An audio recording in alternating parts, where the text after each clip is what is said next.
ఆదర్శవంతమైన భర్త అవ్వాలి అంటే కొన్ని ముఖ్య లక్షణాలు మనలో ఉన్నాయి. వాటిలో మొట్టమొదటిది ఏమిటి అంటే మనము తక్వా యొక్క పునాదిపై మన భార్యలతో వ్యవహరించాలి. తక్వా యొక్క పునాది, అల్లా పట్ల భయభక్తుల పునాదిపై మన భార్యలతో సక్రమంగా ఉత్తమంగా వ్యవహరించే ప్రయత్నం చేయాలి. ఎందుకని సమాజంలో ఎక్కువ శాతం మంది ఎలా ఉంటారు అంటే తప్పనిసరి పరిస్థితుల్లో భార్యతో ఉత్తమంగా ఉంటారు.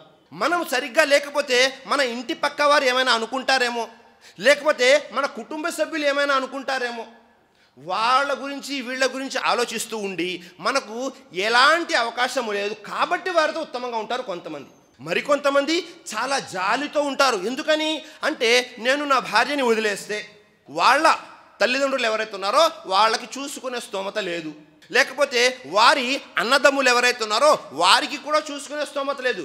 కాబట్టి జాలిగా కరుణగా తప్పనిసరి పరిస్థితుల్లో వాళ్లతో ఉత్తమంగా వ్యవహరించేవారు సమాజంలో లేకపోలేదు. అల్లాహు అక్బర్. మనము మన భార్యల పట్ల ఉత్తమంగా ఏ పునాదిపై వ్యవహరించాలి అంటే తక్వా అల్లా పట్ల భయభక్తుల యొక్క పునాదిపై వ్యవహరించాలి. తక్వా అల్లా పట్ల భయభక్తులు అంటే ఏమిటి? ఏ విషయాలు అయితే సృష్టికర్త అయిన అల్లా మనకు ఆదేశించాడో, భార్య హక్కులు ఎలా ఇవ్వాలి, దైవప్రవక్త ముహమ్మద్ ఏ విధంగా చేసి చూపించారో వాటన్నిటి గురించి మనము తెలుసుకోవాలి, ఆచరించాలి. అలా కాకుండా చాలామంది సమాజంలో వివాహాలు చేసేసుకుంటూ ఉంటారు. వివాహాలు చేసుకునే ముందు భర్త హక్కులు ఏమిటి అనేది భార్యకి తెలియదు, భార్య హక్కులు ఏమిటి అనేది భర్తకు కూడా తెలియదు. కేవలము వివాహాలు సాంప్రదాయంగా చేసేసుకొని ముందుకు వెళ్ళిపోతుంటారు. అసలు మనకు హక్కులు నెరవేర్చడం అనేది తెలియకపోతే ఎలా నెరవేరుస్తాము? కాబట్టి ఇది చాలా ముఖ్య విషయము. అలాగే మరొక విషయం ఏమిటి? సమాజంలో ఎవరైతే ధార్మికులుగా చలామణి అవుతూ ఉంటారో వారు కూడా బయట అన్ని విషయాల్లోనూ జాగ్రత్తగా ఉంటారు.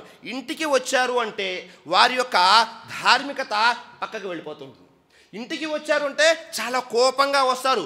ప్రతి చిన్న విషయానికి భార్యతో చిరాకు పడుతూ ఉంటారు, ప్రతి దానికి కోపగించుకుంటూ ఉంటారు. ధార్మికంగా వ్యవహరించే వారి పరిస్థితి కూడా ఇలాగే తయారైపోయింది. అల్లాహ్. కాబట్టి మనము మన భార్యల పట్ల ఉత్తమంగా వ్యవహరించేటటువంటి మొట్టమొదటి పునాది ఏమిటి అంటే తక్వా అల్లా పట్ల భయభక్తుల పునాదితో మనము భార్యల పట్ల ఉత్తమంగా వ్యవహరించాలి. ఇది మొదటి విషయం. అలాగే రెండో విషయం, సృష్టికర్త అయిన అల్లా ఖురాన్ గ్రంథంలో తెలియజేస్తున్నాడు. 65వ అధ్యాయం 6వ వాక్యం, అస్కినూహున్న మిన్ హైసు సకంతుం మిన్ ఉజ్దికుం.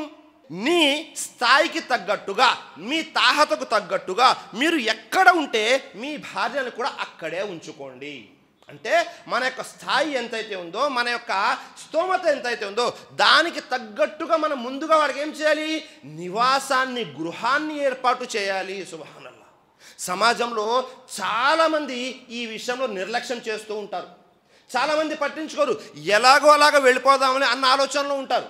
కాబట్టి మొట్టమొదటిగా మనం వివాహం చేసుకునే ముందు, లేకపోతే కనీసం చేసుకున్న తర్వాతైనా మంచి ఇంటిని ఏర్పాటు చేయాలి మన భార్యల కొరకు. అలాగే సమాజంలో మరొక పోకడ కూడా ఉంది. అదేమిటి? సమాజంలో అనేక మంది రెండవ వివాహాలు చేసుకుంటుంటారు.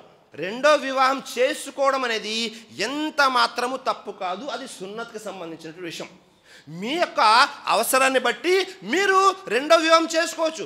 కానీ ఎవరైతే రెండో వివాహం చేసుకుంటారో వారు మొదటి భార్యని ఒకలాగా, రెండో భార్యని మరొకలాగా చూస్తుంటారు. కొంతమంది మొదటి భార్య వైపు మొగ్గు చూపుతారు, మరి కొంతమంది రెండో భార్య వైపు మొగ్గు చూపుతారు.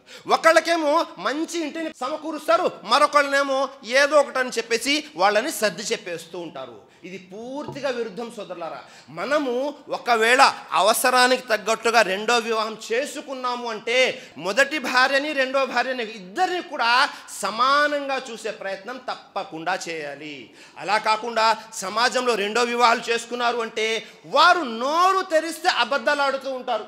ఇక్కడికి వెళ్ళారు అంటే ఆ ఫోన్ స్విచ్ ఆఫ్లో ఉంటుంది, అక్కడి నుంచి ఇక్కడికి వచ్చారంటే ఈ ఫోన్ స్విచ్ ఆఫ్లో ఉంటుంది. అంటే వాళ్ళు కేవలము అబద్ధాలు చెబుతూ ఒకరినొకరు మోసం చేసుకుంటూ ముందుకు వెళ్తున్నారు. ఇక్కడ విషయాలు అక్కడ తెలియవు, అక్కడ విషయాలు ఇక్కడ తెలియవు అన్నట్లుగా.